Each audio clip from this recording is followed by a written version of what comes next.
The hum of the plane's engines was a soft, steady pulse, but inside the premium cabin, a different kind of tension crackled. Noah, a 16-year-old with a quiet presence, sat by the window in seat 1A, his gray sweatshirt slightly rumpled, his trainers scuffed from everyday wear. His cargo pants hung loose, comfortable, unassuming. In his hand, he clutched his boarding pass, the edges creased from nervous fingers. Beside him sat Clara, his caretaker since he was small, her warm eyes scanning the cabin as she stowed their bags. It was Noah's first time flying without his parents, his first time in the premium cabin without his father's reassuring shadow nearby. He wanted to blend in, to disappear into the plush seat and the promise of a quiet flight. But some moments, no matter how carefully planned, refused to stay quiet. The cabin glowed with soft lighting, the kind that made everything feel exclusive, untouchable. Passengers settled in, their murmurs blending with the clink of glassware and the rustle of newspapers. Noah glanced out the window, watching the tarmac crew move like ants below, their orange vests catching the fading sunlight. He adjusted his earbuds, ready to lose himself in a playlist, when a shadow fell over him. He looked up, and there she was, Diane Foster, a flight attendant with a crisp uniform and a smile that didn't reach her eyes. Her gaze swept over Noah, lingering on his sweatshirt, his trainers, the way his backpack slumped against the seat. Her lips tightened just for a moment, but long enough for Noah to notice. "Is this your seat?" Diane's voice was sharp, like a blade wrapped in silk. She didn't look at Clara, who was already reaching for their boarding passes. "Yes, ma'am," Clara said, her tone calm but firm. She held out the passes, her fingers steady. "We're in 1A and 1B. Diane barely glanced at the documents, her arms folded, her posture rigid. "This is the premium cabin," she said, each word deliberate, as if explaining something Noah should have known. "For premium passengers." Clara's brow furrowed. "We know," she replied, her voice steady but edged with confusion. "These are our seats. Noah's father booked them himself." Noah felt the weight of eyes turning toward them. A businessman across the aisle lowered his tablet, pretending to adjust his glasses. A woman in a silk scarf paused mid-sip, her wineglass hovering. Noah's cheeks warmed, but he stayed silent, his fingers tightening around his boarding pass. He wanted to speak, to say something, but the words felt stuck, heavy, like they'd only make things worse. Diane's expression didn't soften. "If there's been a mistake with your booking, we'll sort it out," she said, her tone clipped. "But you can't stay here. Please gather your things." Clara's hand froze on her phone, where she'd started pulling up the confirmation email. "There's no mistake," she said, her voice rising just enough to carry. "Everything was verified at the check-in lounge. Noah belongs here." Diane waved a dismissive hand, her red nails catching the light. "That won't be necessary. Take your belongings and move to the correct section. I don't have time for this." Noah's heart pounded. He could feel the cabin shrinking, the air growing thick with unspoken judgment. He looked at Clara, then back at Diane, and finally found his voice, small but steady. "This is my seat," he said, barely above a whisper. "I didn't do anything wrong." Diane's eyes narrowed, her face hardening. "Are you arguing with me?" she snapped, her voice slicing through the cabin's quiet hum. And then it happened. So fast it felt like a dream, but so real it burned. Diane's hand shot forward, striking Noah's cheek with a sharp, resounding slap. The sound echoed, a crack that silenced every murmur, every clink, every breath. The businessman froze, his tablet slipping slightly. The woman with the wineglass gasped, her hand flying to her mouth. Clara stood, stunned, her phone clattering onto the seat. Noah sat motionless, his cheeks stinging, his eyes wide with shock. He didn't cry. He didn't move. He just stared at Diane, the world blurring around him. Diane's voice cut through the silence, low and venomous. "Don't you dare speak to me like that again. Not on my plane." The cabin was a tomb. No one spoke. No one moved. The weight of what had just happened pressed down, heavy and suffocating. Diane straightened, smoothing her blazer as if nothing had occurred, and turned to walk away, heels clicking against the floor. Noah's hand trembled as he reached for his phone, his fingers fumbling to unlock it. He typed a single message, his vision swimming. "She hit me. Premium cabin.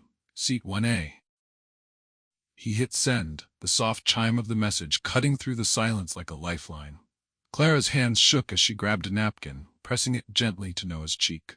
"Are you okay, sweetheart?" she whispered, her voice breaking. Noah nodded, but his eyes stayed fixed on the floor, his mind racing. Clara stood, her jaw tight, her voice low but fierce. "I need to speak to the captain. Right now." A few passengers murmured, their voices barely audible. A man in a gray blazer leaned toward his companion, whispering, "Did she really just do that?" His companion nodded, her eyes darting to Noah, then away, as if looking too long would make it real. But no one stood. No one spoke up. They watched, silent, their guilt a quiet passenger in the room. Noah's phone buzzed, the screen lighting up, with a reply from his father. "What do you mean she hit you? Where are you?" Noah's fingers moved quickly, still shaking, still in 1A. "She said I don't belong here. Slapped me in front of everyone." Another buzz, almost immediate. "Stay put. Don't move. I'm on this flight." Noah blinked, rereading the message. His father was here? On the plane? He scanned the cabin, his heart thudding. Clara sat back down, her hand on his arm, her voice a fierce whisper. "We're reporting her the second we land, Noah. This won't be ignored." But Noah barely heard her. His eyes caught movement at the back of the cabin. A man stood, tall and broad-shouldered, his dark suit crisp against the soft lighting. His face was calm, but his eyes burned with something unyielding, something that made the air shift. It was Victor Langston, Noah's father, and the owner of the airline. He moved forward, each step deliberate, his presence pulling every gaze in the cabin. Heads turned, whispers died, and Diane, halfway down the aisle with a tray of drinks, froze when she saw him. Her smile vanished, her tray trembling slightly in her hands. Victor stopped beside her, his voice low but razor-sharp. "You slapped my son." Diane's mouth opened, but no words came. Her eyes widened, searching for an escape, but there was none. I didn't know," she stammered, her voice faltering. "You didn't know he was my son." Victor cut in, his tone cold. "Or you didn't know what you were doing when you put your hands on him." Passengers leaned forward, their phones subtly raised, capturing every word. Diane's face flushed, her confidence unraveling. "I thought he was in the wrong seat," she said, her voice small now, almost pleading. "I thought he was trying to sneak in." Victor's eyes didn't waver. "You thought," he said, the word heavy with accusation. "Did you check his boarding pass?" I asked to see it, but it didn't seem right." "Did you call anyone to confirm?" "No, I didn't think." "You didn't think," Victor said, stepping closer, his voice still calm but carrying the weight of a storm. "You looked at my son, saw his clothes, his age, and decided he didn't belong. And, instead of doing your job, you chose to humiliate him, to strike him, in front of everyone." Diane's hands shook, the tray clattering softly. "I didn't mean to cause trouble," she whispered, her eyes darting around, searching for allies, but finding only silence. Victor turned away from her, his gaze sweeping the cabin until it landed on a junior attendant near the galley. "Get the captain on the line," he said, his voice steady but commanding. "Tell him Victor Langston needs to speak with him. Now." The junior attendant nodded, hurrying to comply. Diane stood frozen, her hands clasped tightly, her authority crumbling under the weight of every stare. Victor didn't look at her again. He walked to Noah's side, his presence a shield, and sat down beside him. "You okay?" he asked softly, his voice now warm, personal. Noah nodded, his throat tight. "I didn't know you were here," he said, his voice barely audible. Victor's lips curved slightly, not quite a smile. "I don't always announce myself," he said. "Keeps things honest." Clara exhaled, her hands still trembling but her resolve firm. "She's not getting away with this," she said, her voice low but fierce. "She won't," Victor said simply, his eyes never leaving Noah. The junior attendant returned, holding a small crew phone. Victor took it, pressing it to his ear. "Captain, this is Victor Langston," he said, his voice calm but unyielding. "I assume you're aware of what happened in the premium cabin. Good. I want her relieved of all duties immediately. She's not to interact with any passengers, and when we land, I want security waiting at the gate." A pause, then Victor nodded. "Understood." He handed the phone back, his gaze shifting to Diane, who stood stiffly by the galley, her face pale, her hands clenched. "Go to the back," he told her, his voice final. "Don't speak to anyone. Don't move unless you're told. You're done for this flight." Diane's mouth opened, then closed. She lowered her head, pushing the drink cart toward the rear of the cabin, each step slower, heavier, as if the weight of her actions had finally settled. The silence that followed wasn't triumphant, it was raw, Heavy, a reckoning. No one clapped. No one cheered. The passengers sat, some staring at their laps, others stealing glances at Noah, their silence now tinged with guilt. Victor turned to Noah, his voice softening again. "You handled that better than I would have at your age," he said. Noah looked at him, his cheeks still red, his eyes searching. "I didn't know what to do," he admitted, his voice small. "You didn't have to do anything," Victor said, his hand resting lightly on Noah's shoulder. "You stayed calm. You told the truth. That's enough." A passenger nearby, an older man in a sweater, leaned across the aisle, his voice hesitant but sincere. "I saw what happened," he said. "I'm sorry I didn't say anything sooner." Victor glanced at him, his nod brief but acknowledging. "You should have," he said, not cruelly but firmly. The man looked down, his face flushed with shame. In the back, Diane sat alone, her hands folded tightly in her lap, her eyes fixed on the floor. Two crew members whispered nearby, their voices low, their glances sharp. Diane's chest rose and fell unevenly, her thoughts spiraling. She'd worked flights for years, handled countless passengers, made snap judgments that went unchallenged. Until today. She hadn't checked Noah's name. She hadn't asked questions. She'd looked at him, his sweatshirt, his youth, and decided he didn't belong. Now, that decision was a noose tightening around her. Noah reached into his backpack, his fingers brushing against a folded piece of paper. The encouraging letter Victor had written him before the flight. He didn't pull it out, but he felt its weight, its words echoing in his mind. "Stay confident, Noah. You're stronger than they know." He closed his eyes for a moment, the sting in his cheek fading, replaced by something steadier, something his father's presence had ignited. The plane soared above the clouds, the world below invisible, but the cabin felt like a stage where every glance, every silence, carried weight. Clara adjusted the blanket over Noah's legs, her touch gentle, protective. Victor sat upright, his gaze forward, his mind already moving to what came next. Because this wasn't just about one flight, one moment. It was about every kid like Noah, every seat like 1A, every assumption that went unchecked. And Diane, in the back, felt the truth closing in. She wasn't just a flight attendant anymore. She was the woman who'd struck a boy for no reason other than her own pride. And as the plane began its descent, she realized something worse. The cameras hadn't stopped rolling. The passengers' phones, the security footage, the whispers, they were all part of a story she couldn't rewrite. What would you have done in that moment? Have you ever seen someone judged unfairly, or felt it yourself? Share your thoughts in the comments below. I'd love to hear your story. The captain's voice crackled over the intercom, smooth and professional, announcing the descent in 20 minutes. Passengers stirred, adjusting seats, folding tray tables, but the energy in the premium cabin remained taut, like a string pulled too tight. Noah sat quietly, his hands folded, his eyes tracing the edge of the window where the clouds parted to reveal glimpses of the world below. He wasn't thinking about landing, not yet. He was thinking about Diane, her face when she slapped him, the certainty in her eyes, the way it crumbled when Victor appeared. He wondered if she'd ever look at someone like him again and see more than a sweatshirt, more than a kid who didn't fit her idea of premium. Victor glanced at him, reading his silence. "What's on your mind?"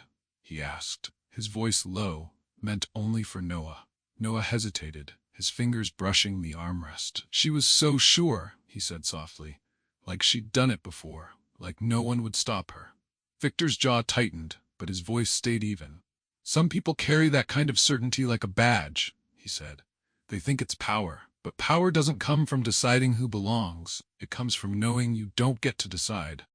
Noah nodded, his eyes drifting back to the window. Clara leaned closer, her voice a whisper.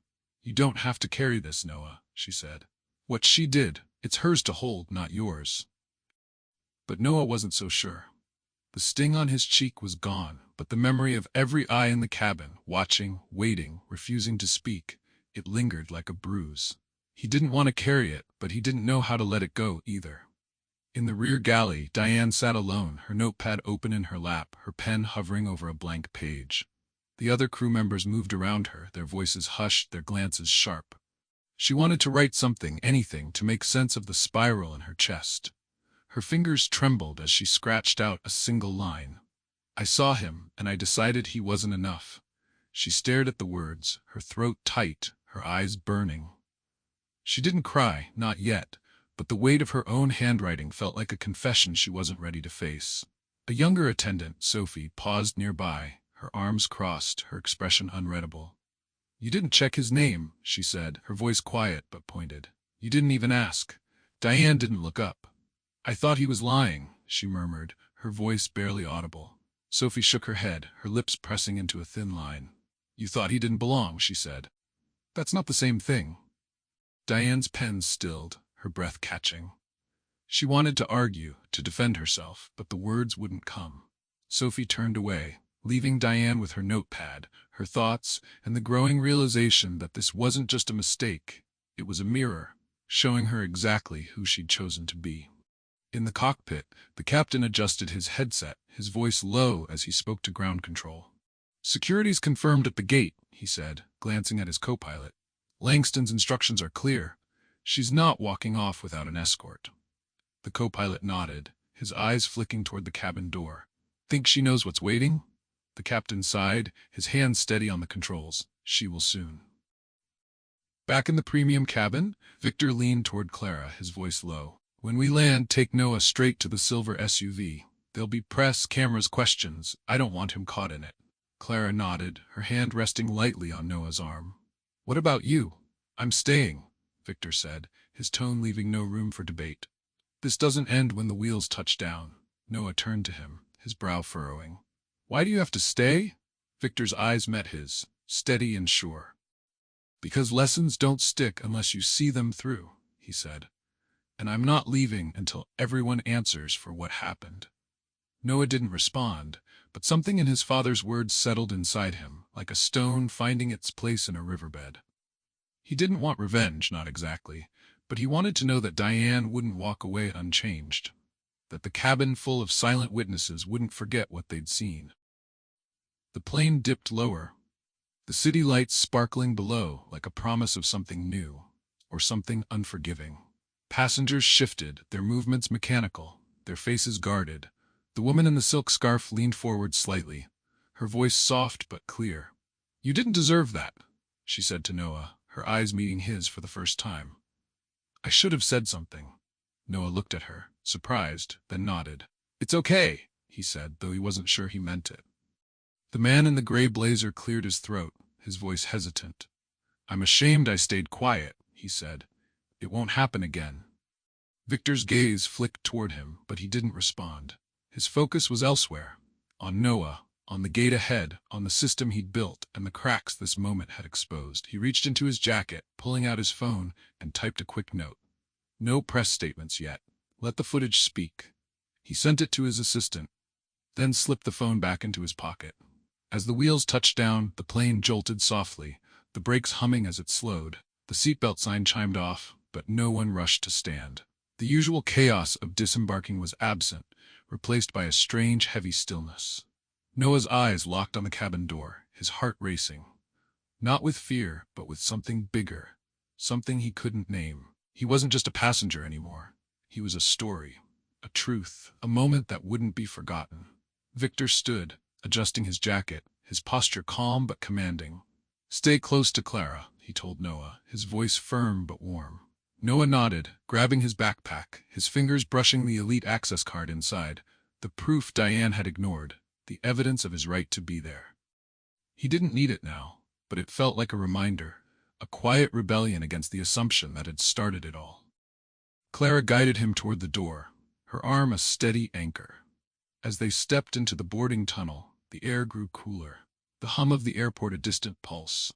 Behind them, Victor paused, his eyes sweeping the cabin one last time, lingering on seat 1A. He wasn't leaving until the weight of this moment landed fully, not just on Diane, but on everyone who'd watched and done nothing.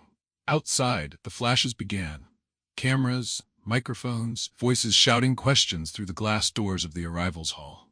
Clara shielded Noah, her steps quick and sure, guiding him toward the silver SUV waiting curbside. Noah glanced back, catching a glimpse of Victor standing tall, unmoved by the chaos, his silhouette a promise that this wasn't over. And in the distance, Diane emerged from the tunnel, flanked by two security officers and an airline official in a dark suit. Her head was low, her steps unsteady, her uniform a hollow shell of the authority it once held. She didn't see the cameras yet, but she would.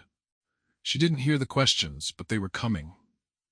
And as she stepped into the light, she felt the weight of her own choices, heavy and inescapable, pulling her toward a truth she couldn't outrun. The silver SUV glided through the city, its tinted windows shielding Noah from the chaos left behind at the airport arrivals hall. Street lights flickered past, casting fleeting shadows across his face as he stared out, his backpack clutched tightly in his lap. Clara sat beside him, her hand resting lightly on his arm, her silence a quiet reassurance. The driver, a man Noah recognized from Victor's staff, kept his eyes on the road, the radio off, the air heavy with unspoken words. Noah's cheek no longer stung, but the memory of Diane's slap pulsed like a heartbeat, steady and unrelenting. He wanted to forget it, to let the hum of the tires erase the moment, but it clung to him, sharp and real. Clara glanced at him, her voice soft but steady. "You don't have to talk about it now," she said, "but when you're ready, I'm here." Noah nodded, his eyes still fixed on the passing city. "I keep thinking about their faces," he said finally, his voice low, almost lost in the hum of the engine. "All those people, they just watched. Nobody said anything until Dad showed up." Clara's lips pressed into a thin line, her hand tightening slightly on his arm. "Sometimes people freeze when they see something wrong," she said. "It doesn't mean they didn't care. It means they didn't know how to act." Noah turned to her, his brow furrowing. "But why didn't they know?" he asked, his voice sharper now, edged with frustration. "It wasn't complicated. She hit me. They saw it." Clara hesitated, choosing her words carefully. "Fear," she said simply. "Fear of being wrong, of making a scene, of not knowing the whole story. It's easier to stay quiet than to risk being the one who stands out." Noah looked down at his hands, his fingers tracing the edge of his elite access card, still tucked inside his backpack. "I didn't want to stand out either," he said quietly. "I just wanted to sit there." Clara's eyes softened, a faint smile touching her lips. "And you did," she said. "You stayed calm, Noah. That's more than most people could have done." He didn't respond, but her words settled inside him, not erasing the weight but making it feel a little lighter, like a load shared. The SUV turned onto a quiet road, the city's noise fading as they approached Victor's secluded estate. The gates swung open, smooth and silent, and the vehicle rolled up the driveway, gravel crunching softly under the tires. The house loomed ahead, its warm lights spilling onto the lawn, a sanctuary from the storm that had unfolded in the sky. Inside, the air smelled of cedar and fresh linens, familiar and grounding. Clara guided Noah toward the kitchen, where a housekeeper was already setting out a plate of sandwiches and a pitcher of iced tea. "You need to eat something," Clara said, her tone gentle but firm, "even if you don't feel like it." Noah sat at the counter, his movements mechanical as he picked up a sandwich. He wasn't hungry, but he took a bite anyway, the bread dry against his tongue. His phone buzzed in his pocket and he hesitated before pulling it out. A message from Victor? "I'm handling things here. Stay with Clara. I'll be home soon." Noah stared at the screen, his thumb hovering over the reply button, but he didn't type anything. He slipped the phone back into his pocket and took another bite, his thoughts drifting. Back at the airport, Victor stood in a stark, fluorescent-lit conference room near the airline's operations wing. The walls were bare, the air cool and sterile, the only sound the faint hum of a vending machine in the hall. Across from him sat Diane, her uniform blazer folded neatly on the chair beside her, her hands clasped so tightly her knuckles were white. Two security officers stood by the door, their postures rigid, their faces unreadable. An airline official, a man in a dark suit named Mr. Reynolds, sat at the table, a tablet open in front of him, its screen glowing with incident reports and passenger statements. Victor's presence filled the room, not with anger but with a quiet intensity that made the air feel heavier. He didn't sit. He stood, his arms crossed, his eyes fixed on Diane, who hadn't met his gaze since she'd been escorted in. "Miss Foster," Mr. Reynolds began, his voice measured, "we've reviewed the security footage, passenger testimonies, and your own statement. Before we proceed, is there anything you'd like to add?" Diane's throat moved, her voice barely audible when she spoke. "I made a mistake," she said, her eyes fixed on the table. "I thought he wasn't supposed to be there." I didn't know who he was. Victor's jaw tightened, but he didn't interrupt. Mr. Reynolds leaned forward, his pen tapping lightly against the tablet. You didn't verify his boarding pass thoroughly, he said, not accusingly, but with a clarity that cut. You accused him of occupying the wrong seat, and when he defended himself, calmly, according to witnesses, you struck him. In front of the entire premium cabin. Diane flinched, her hands trembling slightly. I didn't mean to hit him, she said, her voice cracking. It just happened. Victor spoke then, his voice low, deliberate, each word landing like a stone. It didn't just happen, he said. You looked at my son, his clothes, his age, and decided he didn't belong. You didn't ask questions. You didn't check his elite access card. You chose to humiliate him because you thought no one would stop you. Diane's eyes flicked up, meeting his for the first time, then dropped again, her face pale. I'm sorry, she whispered, the words fragile, almost lost in the room's silence. Victor didn't respond. He turned to Mr. Reynolds, his voice steady. What's the next step? Mr. Reynolds adjusted his glasses, his tone professional but heavy. Miss Foster has been placed on indefinite leave, effective immediately, pending a full board review. We're compiling a detailed report, including recommendations for policy changes, to ensure this doesn't happen again. The Langston family has the option to pursue further action, but that's your call. Victor's eyes didn't leave Diane. My call isn't about punishment, he said. It's about accountability. She doesn't owe me an apology. She owes my son his dignity. She took that from him, and I want to know what your airline, my airline, is going to do to make sure no other kid loses it. Mr. Reynolds nodded, making a note. We're drafting a new initiative, he said. The Noah Langston Fairness Initiative. It will mandate anti-bias training for all crew, enhanced complaint protocols, and quarterly audits of passenger interactions. We'll name it after your son, with your approval. Victor's expression didn't change, but something flickered in his eyes. Pride? Resolve? Maybe both. Do it, he said simply. And don't let it be just words. Make it real. Diane sat silently, her head bowed, her hands still clasped. She wanted to speak, to explain, but every word felt inadequate, hollow. She'd spent years wearing her uniform like armor, believing it gave her authority, control. Now it was just fabric, and she was just a woman who'd made a choice she couldn't undo. Victor turned to leave, pausing at the door. One more thing, he said, his voice low but clear. I want every passenger from that flight contacted. Ask them why they stayed silent. Their answers won't change what happened, but I want them to think about it. I want them to remember. Mr. Reynolds nodded, his pen moving again. Understood, sir. Victor stepped into the hall, the door closing softly behind him. The airport was quieter now, the frenzy of cameras and reporters having moved on to the next story. But Victor wasn't chasing headlines. He was chasing change, the kind that didn't fade when the lights dimmed. He pulled out his phone, typing a quick message to his assistant. Schedule a board meeting tomorrow. Full review of training protocols. No delays. Then he slipped the phone into his pocket and headed for the silver SUV waiting outside. Have you ever stayed silent when you knew you should have spoken up? What held you back? Share your thoughts in the comments. I'm curious to hear your perspective. Back at the estate, Noah sat on the edge of his bed, his room lit by the soft glow of a desk lamp. The sandwich sat half-eaten on a plate nearby, the iced tea untouched. His backpack lay open, the encouraging letter from Victor now unfolded in his hands. He read it again, the words familiar but heavier now. Stay confident, Noah. You're stronger than they know. The world will try to tell you who you are. Don't let it. He traced the handwriting with his finger.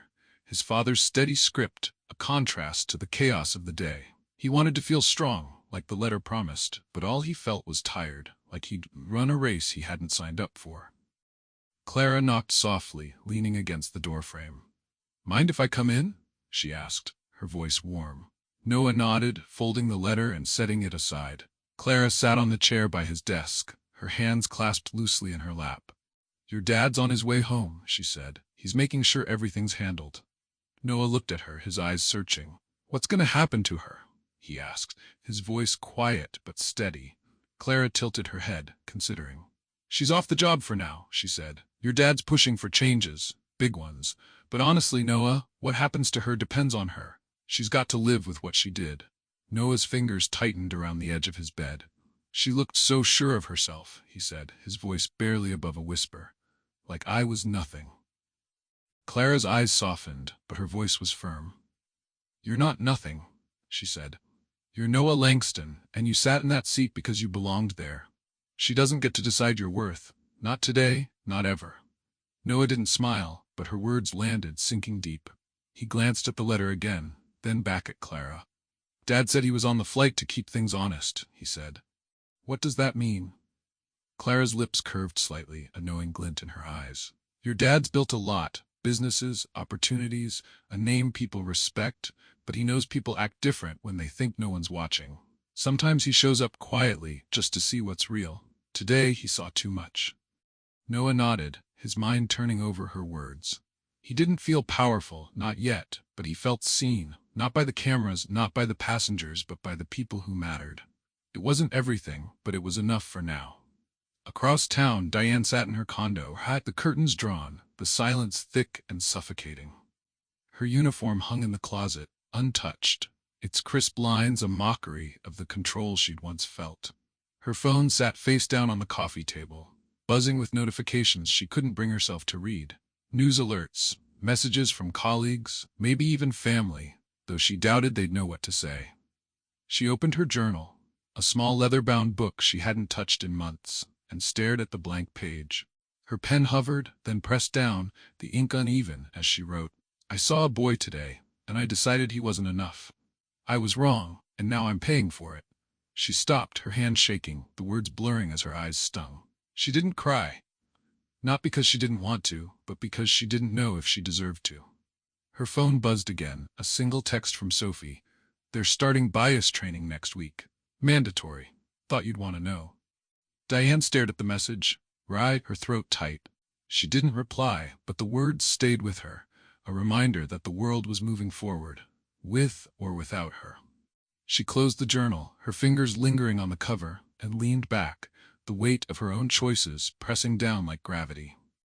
At the estate, the front door opened, the sound of Victor's footsteps echoing in the hall. Noah heard them and stood, his heart lifting slightly. He walked downstairs, finding Victor in the living room, his jacket slung over a chair, his tie loosened. Victor looked up, his eyes softening when he saw Noah. Hey, he said, his voice warm, tired but steady. Hey, Noah replied, pausing at the foot of the stairs. You okay? Victor nodded, a faint smile breaking through. Better now that I'm home, he said. He gestured to the couch, and Noah sat, the distance between them small but meaningful. How about you? Victor asked, his eyes searching Noah's face. Noah shrugged, his hands clasped in his lap. I don't know, he admitted. It's weird. I keep thinking about what happened, but it doesn't feel finished. Victor leaned forward, his elbows on his knees, his voice low but firm. It's not finished, he said. Not yet. But what happened today, it's not just about you and her. It's about everyone who saw it, everyone who stayed quiet, everyone who's going to hear about it tomorrow. You didn't just sit in that seat, Noah. You changed what it means to be there. Noah looked at him, his throat tight. I didn't want to change anything, he said, his voice cracking slightly. I just wanted to fly. Victor's hand found Noah's shoulder, steady and warm. I know, he said, but sometimes the world picks you and you don't get to say no. You just get to decide what you do with it. Noah didn't respond, but his father's words settled inside him, heavy and true. He didn't feel like a hero, didn't feel like a symbol, but he felt like he'd survived something. Not just the slap, but the silence, the stares, the weight of being seen for all the wrong reasons. And that survival, small as it seemed, was a spark, one that Victor's presence fanned into something brighter. The house grew quiet, the night stretching out beyond the windows, the city a distant hum. Clara joined them, bringing a tray of tea, her presence a steady anchor. They didn't talk about the flight, not anymore. They talked about small things, school, the weather, Clara's latest attempt at baking bread. But beneath the words, there was a current, a shared understanding that today had shifted something fundamental, not just for Noah, but for all of them. What would you say to Noah if you could? Have you ever had a moment that changed how you saw yourself? Drop your thoughts in the comments. I'd love to hear what this story means to you. Meanwhile, at the airline's corporate office, the lights burned late, the boardroom filled with executives poring over reports, footage, and draft policies. The Noah Langston Fairness Initiative was taking shape, not as a gesture, but as a mandate, training modules rooted in empathy and critical thinking, complaint systems that bypassed bureaucracy, and a culture that demanded accountability at every level. Victor wasn't there, but his influence was, his instructions clear. Make it real, or don't bother. The team worked in near silence, the weight of the day's events pushing them forward, the knowledge that this wasn't just about one flight, but about every flight to come. Back at Diane's condo, she opened her journal again, her pen moving faster now, the words spilling out. I thought I was protecting order, but I was protecting my own pride. I saw a boy, and I made him a stranger. I don't know how to fix it, but I know I can't look away anymore. She closed the book, her hands steady for the first time all day, and picked up her phone. She typed a message, not to Sophie, not to her supervisor, but to Noah, a simple apology she wasn't sure he'd read. I'm sorry for what I did. I saw you wrong, and I'll carry that regret forever. She didn't send it, not yet, but the act of writing it felt like a step, small and shaky, toward something better. At the estate, Noah lay in bed, the moonlight spilling across his room, the encouraging letter folded neatly on his nightstand. He didn't sleep, not yet. His mind replayed the day, the slap, the silence, his father's voice cutting through the noise. He thought about the passengers, their guilt, their belated words. He thought about Diane, her face when she realized who Victor was. And he thought about himself, the boy in seat 1A, who hadn't yelled, hadn't fought, but hadn't disappeared either. That boy was still here, and tomorrow he'd face the world again, not as a victim, but as someone who'd learned to carry his own weight. The night stretched on, quiet and vast, holding Noah, Victor, Clara, and even Diane in its embrace. The story wasn't over. Not for them, not for the airline, not for the passengers who'd watched and done nothing. It was a story of dignity stolen and reclaimed, of silence broken, of truths that refused to stay buried. And as the stars burned above, Noah closed his eyes, not knowing what tomorrow would bring, but knowing he'd meet it standing tall. Morning broke over Victor's secluded estate, the sky a pale wash of gold and pink, softening the edges of a world that felt sharper now. Noah stood at his bedroom window, his breath fogging the glass as he watched the lawn glisten with dew. His backpack sat packed by the door, his hoodie draped over a chair, but he wasn't thinking about school. Not yet. His mind was still on the plane, on the premium cabin, on the moment Diane's hand met his cheek, and the silence that followed, heavy as stone. He'd slept, but not deeply, his dreams fragmented with faces, passengers staring, Clara's worried eyes, his father's steady gaze. The encouraging letter from Victor lay folded on his nightstand, its words a quiet anchor. Stay confident, Noah. You're stronger than they know. He wanted to believe it, but strength felt distant, like a language he was still learning to speak. Downstairs, the kitchen hummed with familiar sounds, Clara stirring cream into coffee, the soft clink of plates, the low murmur of the morning news on the television. Noah descended the stairs, his sneakers silent against the hardwood, and paused in the doorway. Victor sat at the counter, his suit jacket slung over a stool, his phone open to a stream of emails, but his eyes on the news ticker scrolling across the screen. Airline faces backlash after flight attendant strikes teen passenger. Clara glanced up, her face softening when she saw Noah. "Morning, sweetheart," she said, sliding a plate of toast and eggs toward him. "You sleep okay?" Noah shrugged, sliding onto a stool. "Sort of," he said, his voice quiet but steady. He picked up a piece of toast, tearing it absently, his eyes flicking to the television. A reporter stood outside the airport, her voice polished but urgent. "The incident, captured on passenger phones, has sparked outrage online, with calls for accountability and reform. The airline's owner, Victor Langston, was on the flight and intervened immediately, but questions remain about how such an event could occur." Victor muted the television, his expression unreadable. "They'll talk about it for a few days," he said, his voice calm but firm. "Then they'll move on. Our job is to make sure the change sticks after the cameras leave." Noah looked at him, his brow furrowing. "What kind of change?" he asked, his voice edged with curiosity, maybe doubt. "She's already off the job, right? What else is there?" Victor set his coffee down, his eyes meeting Noah's with that steady intensity Noah knew so well. "It's not just about her," he said. "It's about the system that let her think she could do what she did. The rules, the training, the way people look at a kid like you and decide who you are before you open your mouth. We're rewriting that, Noah. Starting with the Noah Langston Fairness Initiative." Noah's fork paused halfway to his mouth, his eyes widening slightly. "You're naming it after me?" he asked, his voice a mix of surprise and unease. "Why?" Victor leaned forward, his voice low but deliberate. "Because your name carries what happened," he said. "Every time a crew member opens a training manual, they'll see it. They'll remember the cost of looking at someone and seeing less than they are. You didn't ask for this, Noah, but you're part of it now." Noah looked down, his fingers tightening around his fork. He didn't want his name on anything, not a policy, not a headline, not a story that made people stare. He just wanted to be Noah, the kid who liked music and math, who laughed at Clara's bad puns and argued with his dad about basketball. But the world had other plans, and he was starting to understand that some fights picked you, not the other way around. Clara reached across the counter, her hand brushing his. "You don't have to carry it alone," she said, her voice warm, grounding. "We're here, always." Noah nodded, his throat tight, but he didn't speak.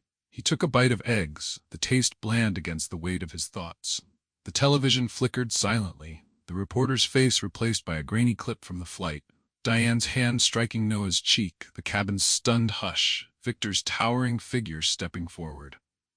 Noah turned away, his stomach twisting. He didn't need to see it again. He'd lived it. Victor stood, adjusting his tie, his posture signaling the shift from father to leader. "I've got a board meeting today," he said, his voice steady. "We're finalizing the initiative, locking in the training overhaul. Noah, I need you to do something for me." Noah looked up, surprised. "What?" "Go to school," Victor said, his lips curving slightly, not quite a smile but close. "Be yourself. Don't let yesterday decide how you walk through today." Noah's eyes searched his father's face, looking for the weight behind the words. He nodded slowly, the task feeling bigger than it sounded. "Okay," he said, his voice soft but resolute. Clara handed him his backpack, slipping a small folded note into the side pocket. "For when you need it," she said with a wink, her voice light but her eyes serious. Noah smiled, just a little, and headed for the door, the morning air cool against his skin as he stepped outside. The silver SUV waited, but Noah shook his head at the driver. "I'm taking the bus," he called, his voice firmer than he felt. The driver hesitated, glancing at Clara, who nodded, a quiet pride in her eyes. The bus pulled up, its brakes hissing, and Noah climbed aboard, his backpack slung over one shoulder, his heart a steady drum beat. Have you ever had to walk back into a room after something big happened to you? How did you find the strength to keep going? Share your story in the comments. I'm reading every one. Across town, Diane sat in her condo, the morning light filtering through half-closed blinds, casting stripes across the hardwood floor. The air was stale, heavy with the scent of untouched coffee cooling on the counter. Her journal lay open, the page from last night still staring back at her. "I saw a boy, and I made him a stranger." She hadn't written more, hadn't known how to keep going. Her phone sat nearby, the screen dark, but she knew what waited if she turned it on. News alerts, messages, maybe even hate mail from strangers who'd seen the video. She'd avoided it all, but the silence was worse, a void that amplified her thoughts. She stood, pacing to the window, her bare feet cold against the floor. The city moved below, cars crawling, people hurrying, lives unfolding as if nothing had changed. But for Diane, everything had. She'd lost her job, at least for now. But that wasn't the worst of it. The worst was the mirror she couldn't escape, the one that showed her the woman who'd looked at a boy and seen a problem instead of a person. She'd spent years believing she was fair, professional, in control. Now, she wasn't sure who she'd been. Her phone buzzed, a single text piercing the silence. It was from Sophie again. They named the new policy after him. Noah Langston Fairness Initiative. It's official. Diane's breath caught, her fingers tightening around the phone. She didn't reply, but the words burned. Noah's name a quiet accusation, a reminder of the boy she'd struck, the boy she'd judged. She opened her journal again, her pen trembling as she wrote. "His name is everywhere now, and mine is a shadow. I did that. I chose that. She closed the book, her hands shaking, and reached for her phone, pulling up the draft of the apology she'd written last night. I'm sorry for what I did. I saw you wrong, and I'll carry that regret forever. Her thumb hovered over the send button, her heart racing. What if Noah didn't read it? What if he did? What if it didn't matter? She closed her eyes, took a breath, and pressed send, the soft chime of the message like a stone dropped into still water. She didn't expect a reply, didn't deserve one. But the act of sending it felt like a crack in the wall she'd built around herself, letting in a sliver of light, or maybe truth. At the airline's corporate office, Victor stood at the head of a glass-walled boardroom, the city skyline sprawling behind him, a silent witness to the work unfolding within. The table was crowded with executives, their laptops open, papers scattered, the air thick with urgency. A senior HR director, a woman named Miss Carter, stood at a projector, her voice steady as she outlined the Noah Langston Fairness Initiative. The training will be mandatory, she said, clicking to a slide showing a timeline. Every crew member, from gate agents to pilots, will complete modules on implicit bias, emotional intelligence, and critical thinking. We're incorporating real case studies, including Noah's incident, to ensure the lessons hit home.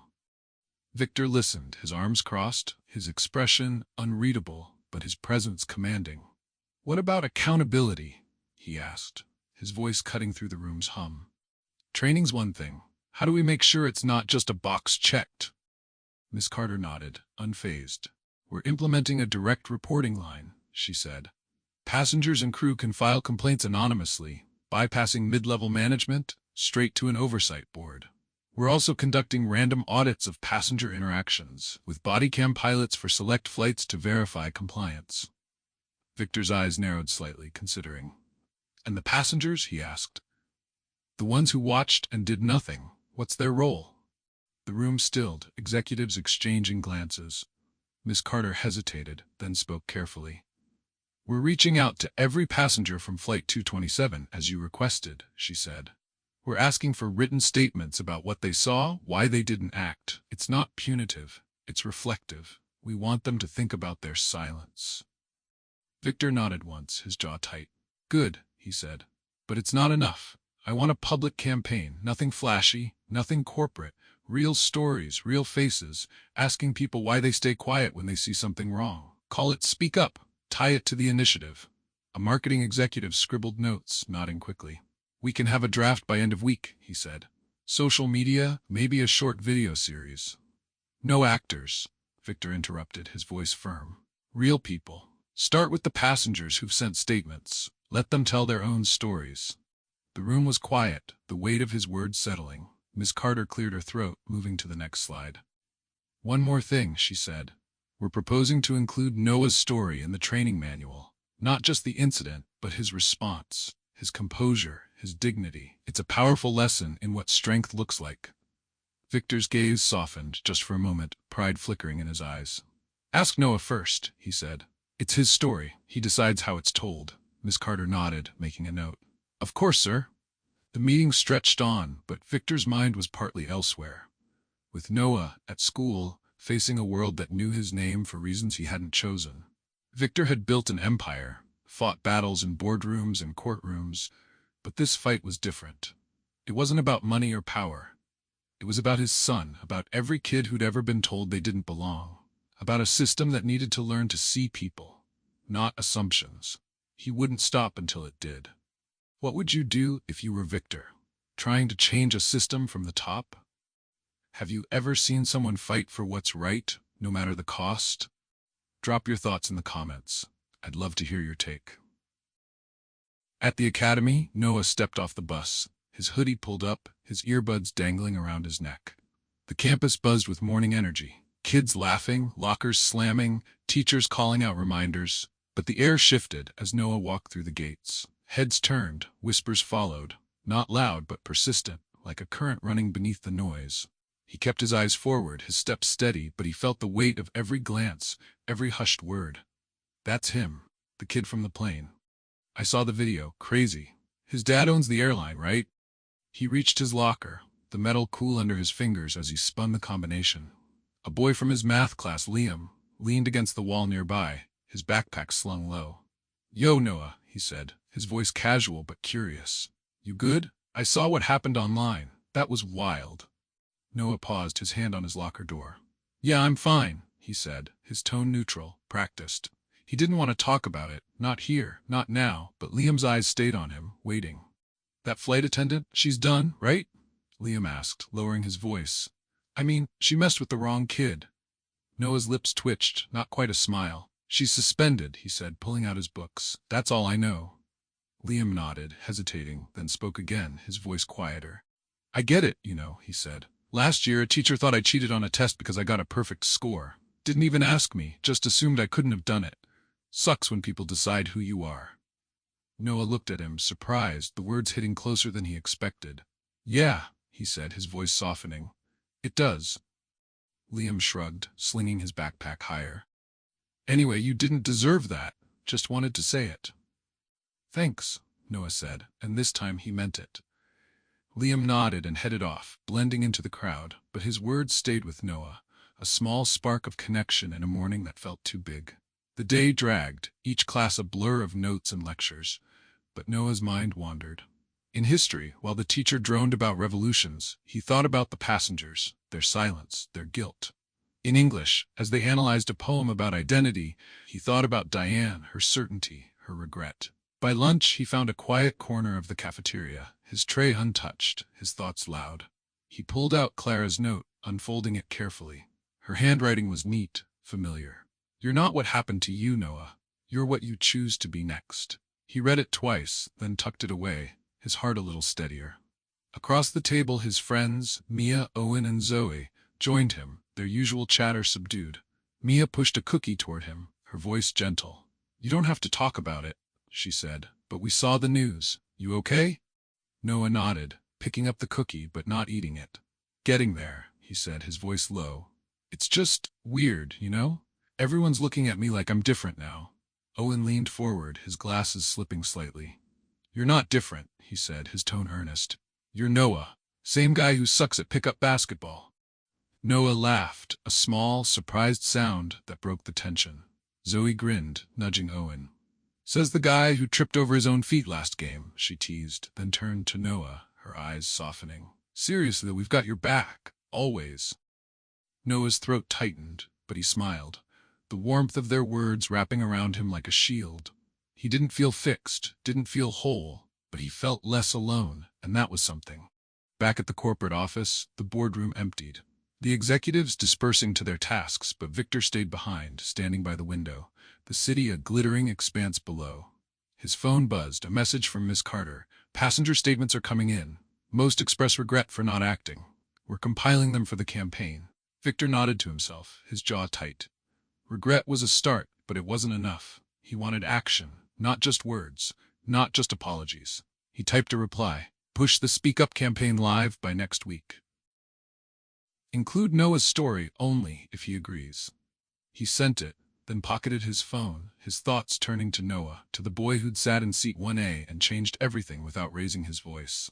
At Diane's condo, the day stretched on, slow and heavy. She'd ventured out once, to the corner store, but the weight of strangers' eyes, real or imagined, drove her back inside.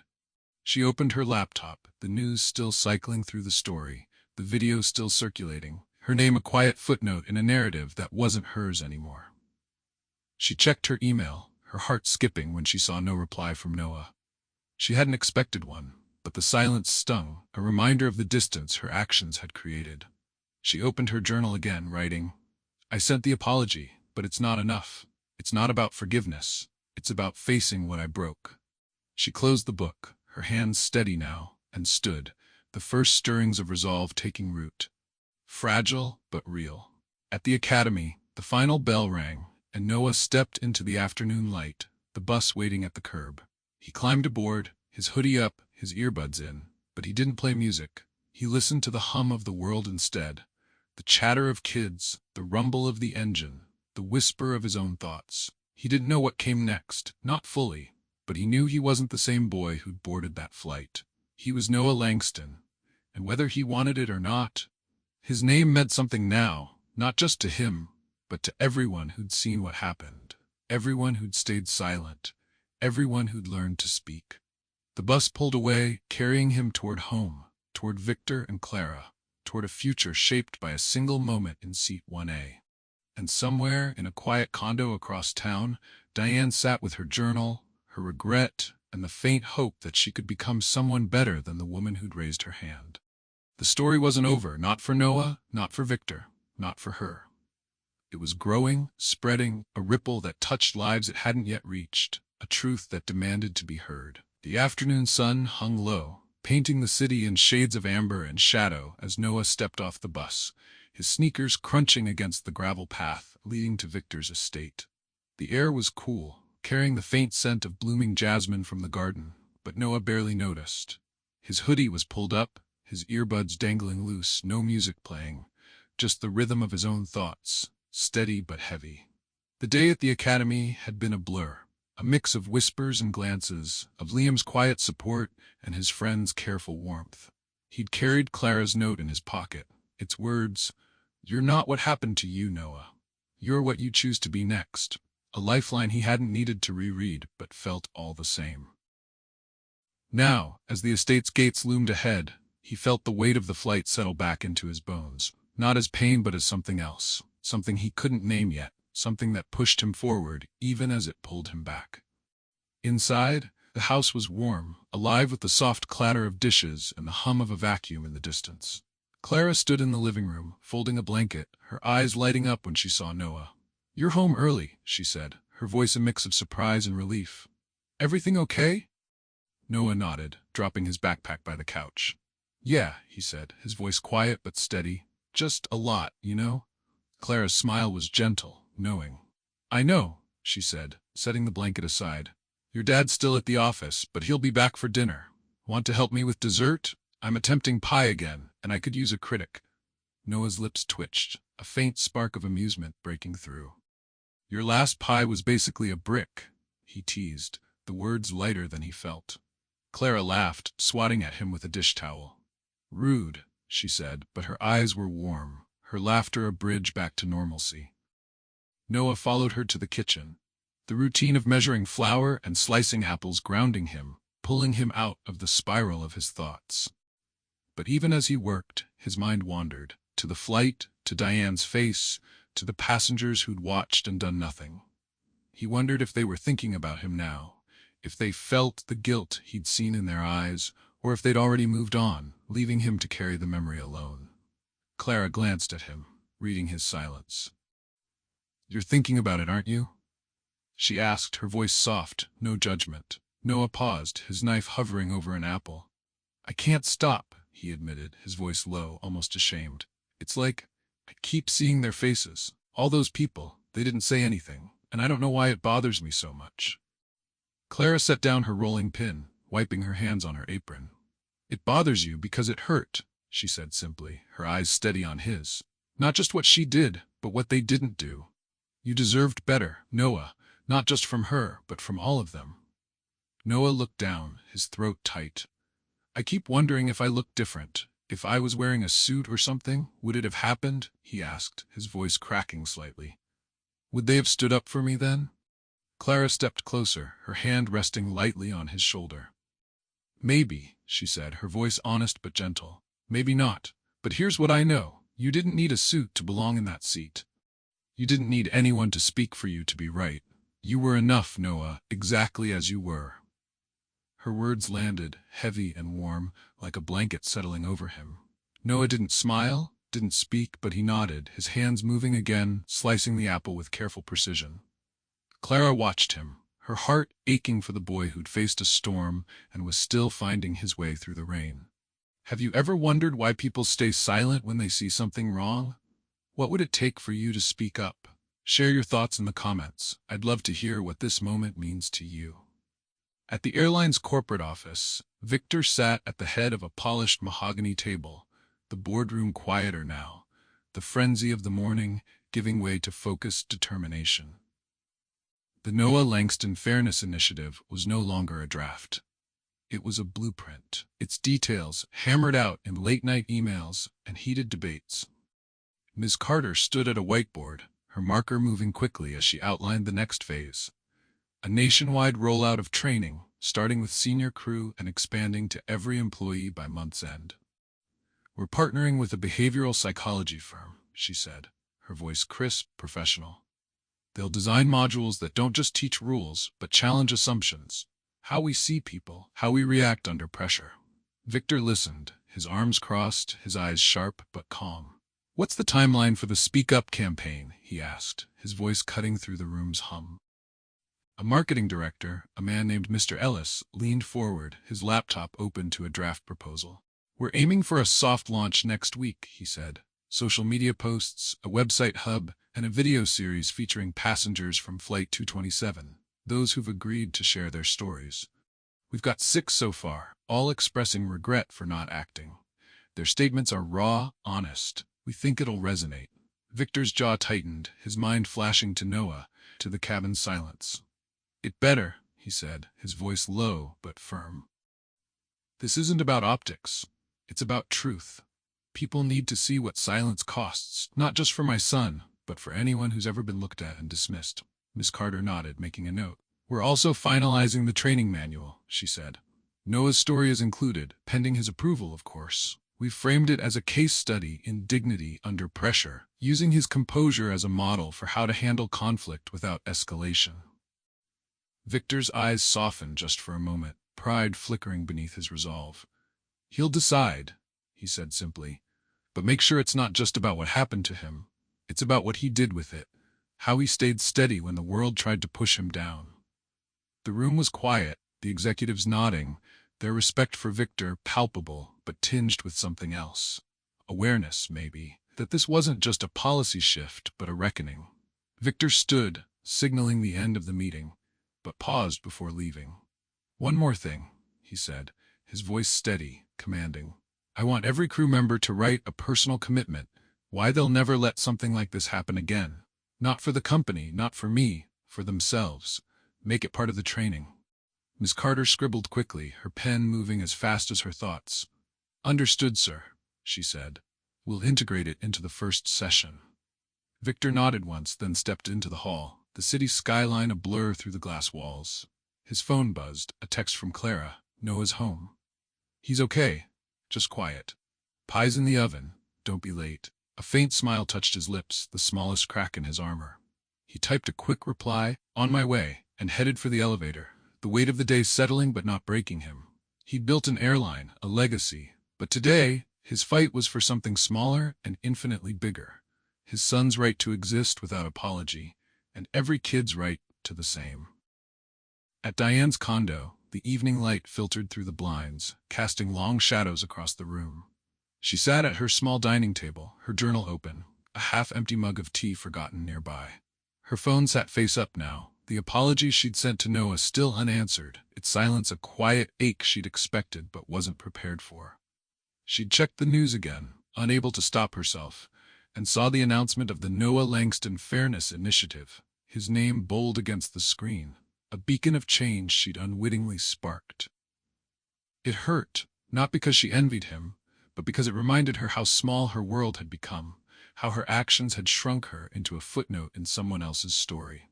She opened her journal, her pen moving slowly, deliberately. I keep thinking about his face. Not when I hit him, but after, when he looked at me. He wasn't angry. He was hurt, but he was steady. I broke something in that moment, and I don't know how to rebuild it. She paused, her hand trembling, then wrote again. I want to be someone who sees people, not assumptions. I don't know if I can, but I have to try. She closed the book, her breath uneven, and stood, walking to the window.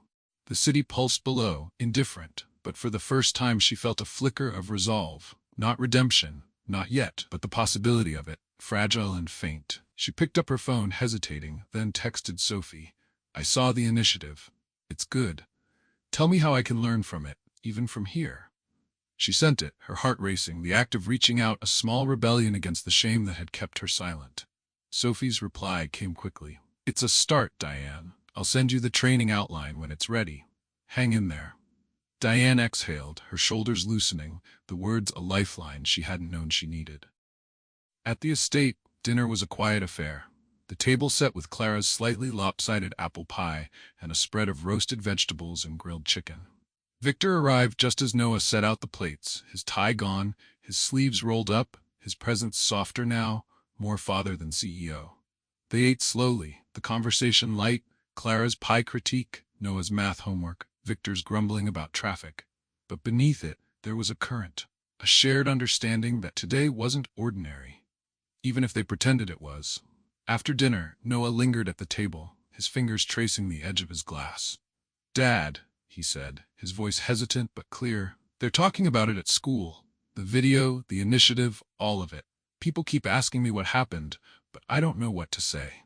Victor leaned back, his eyes steady on Noah's. "You don't owe anyone your story," he said, his voice firm but warm. "But if you choose to speak, tell the truth. Your truth, not what they expect, not what they saw online. What it felt like to be you in that seat." Noah nodded, his throat tight. "What if I don't want to be the kid from the plane?" he asked, his voice quieter now, almost pleading. "What if I just want to be me?" Victor's expression softened, pride and pain mixing in his eyes. "You are you," he said. "Always. What happened doesn't define you, it's just part of your story, and you get to decide what comes next." Clara reached for Noah's hand, squeezing gently. "You're not alone in this," she said. "We're writing this story together." Noah looked at them, his family, his anchors, and felt something shift. Not relief, not closure, but possibility. He didn't have all the answers, didn't know how to navigate the stairs or the questions, but he knew he wasn't carrying it alone. That was enough for now. Later, in his room, Noah sat at his desk, the moonlight spilling across his homework, untouched for once. He pulled out his phone, scrolling through messages from Mia, Owen, and Zoe, their support a quiet hum in the background. Then he saw it, an email from the academy's principal, the subject line simple, "Youth discussion on fairness, invitation to speak." His heart skipped, his fingers hovering over the screen. The email was brief, respectful. "Noah, we're hosting a student-led discussion on fairness and respect. Your voice would mean so much. Please consider joining us." He stared at the words, his mind racing. Speak, in front of people? Share what happened, what it felt like, what it meant? The thought made his stomach twist, but it also sparked something. Curiosity, maybe, or courage. He didn't reply, not yet, but he saved the email, letting it sit, letting himself sit with it. He glanced at the encouraging letter on his nightstand, Victor's words echoing, "The world will try to tell you who you are. Don't let it." He closed his eyes, the night quiet around him, and felt the spark grow. Small but steady, a flame that hadn't been there before. At the corporate office, the lights burned late. Miss Carter and her team finalizing the training manual, the Speak Up campaign taking shape on screens and storyboards. Passenger statements poured in, each one a confession of silence, a promise to do better. One, from the woman in the silk scarf, stood out. "I watched a boy be hurt, and I did nothing. I'll never forget his face, or my own shame. I'm speaking now because I should have then." Miss Carter flagged it for the campaign, her hands steady, but her heart heavy. This wasn't just a job, it was a mission, one that started with a boy in seat 1A and wouldn't stop until the world saw him clearly.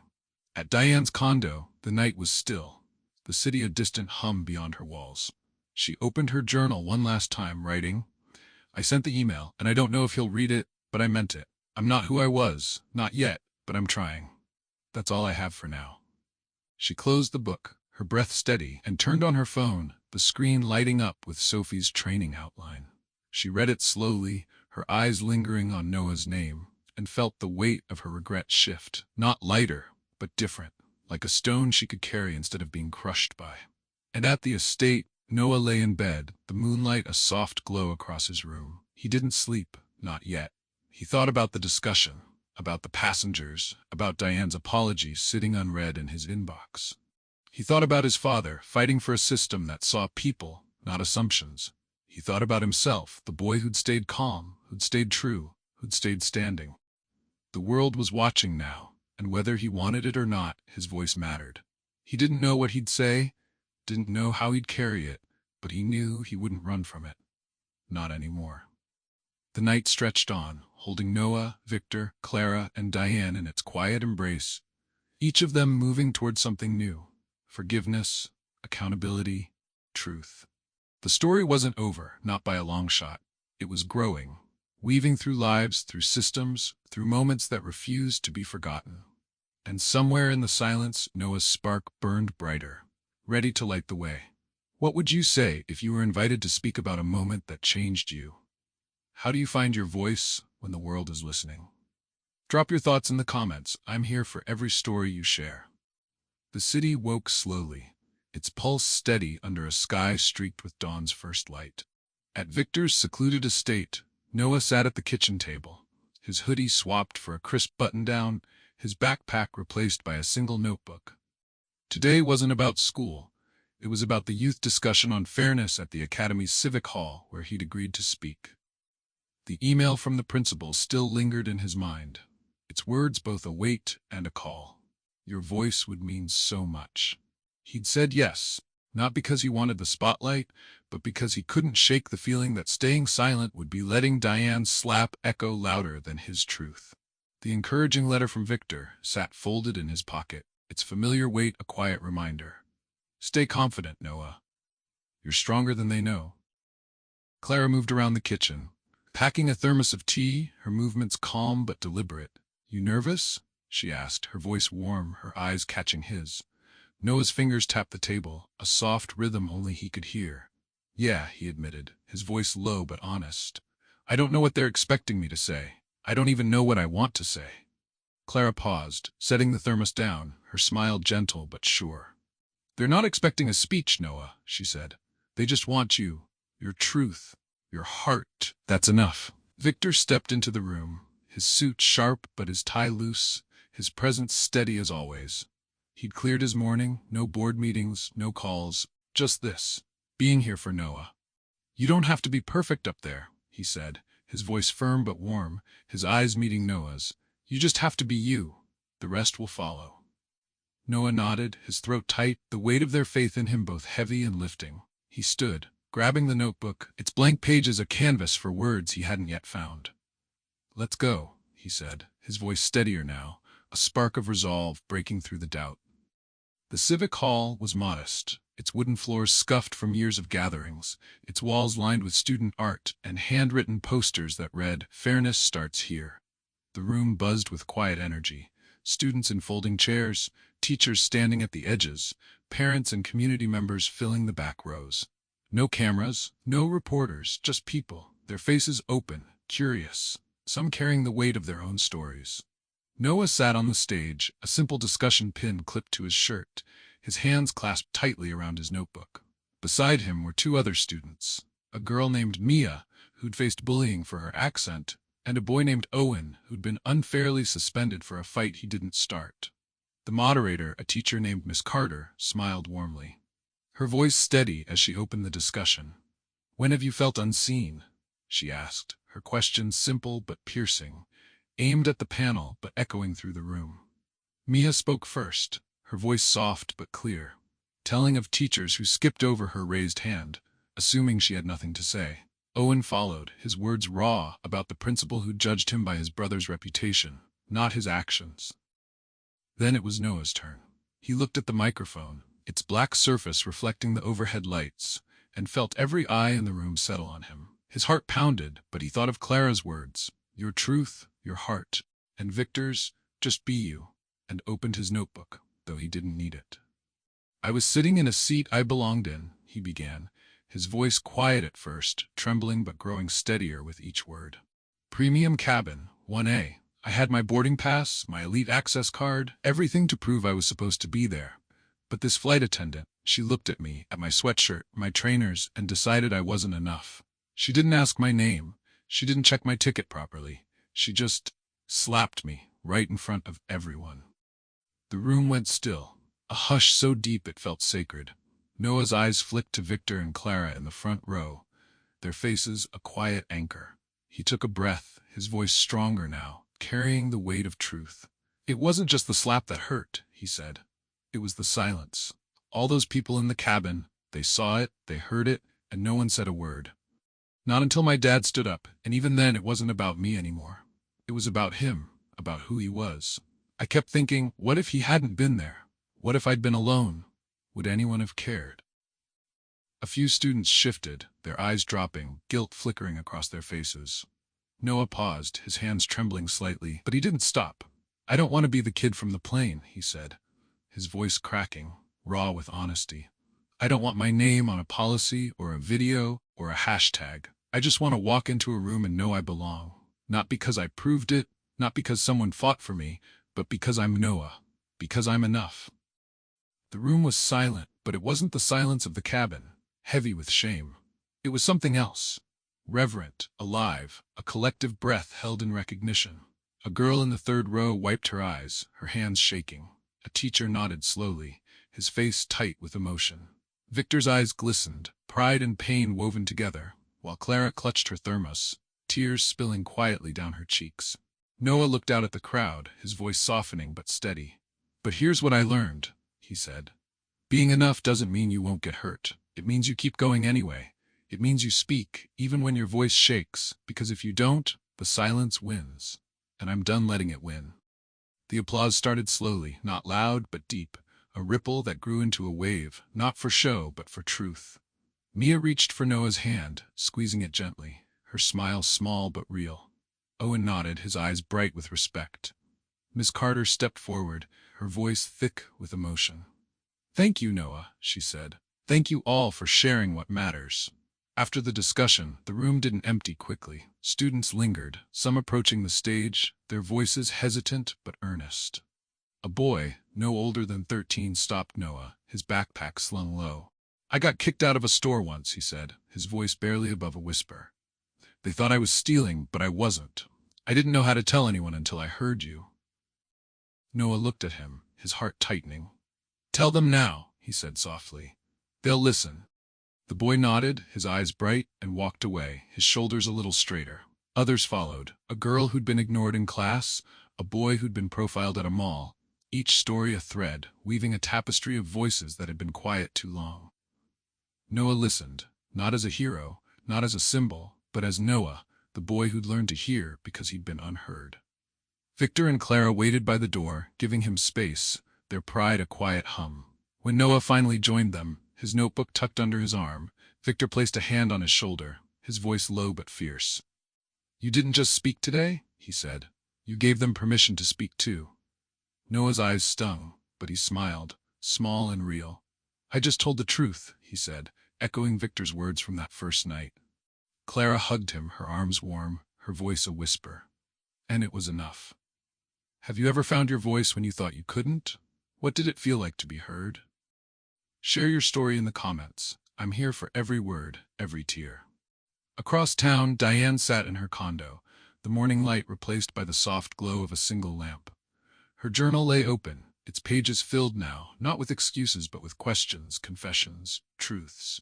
She'd read Sophie's training outline, its words sharp with purpose, Noah's name woven through every module. She'd cried then, not for herself but for the boy she'd hurt, for the woman she'd been, for the chance to be different. Her phone sat nearby, a new email open, a response from the airline, not Victor, not Noah, but Miss Carter, offering her a chance to attend the training as a guest, to learn, to listen. "It's not reinstatement," the email said. "It's an opportunity to understand." Diane's hands trembled as she typed a reply. "I'll be there. Thank you." She sent it, her breath uneven, then opened her journal, writing one last time. "I saw a boy, and I broke his peace. Today I choose to rebuild mine. Not for forgiveness, but for truth.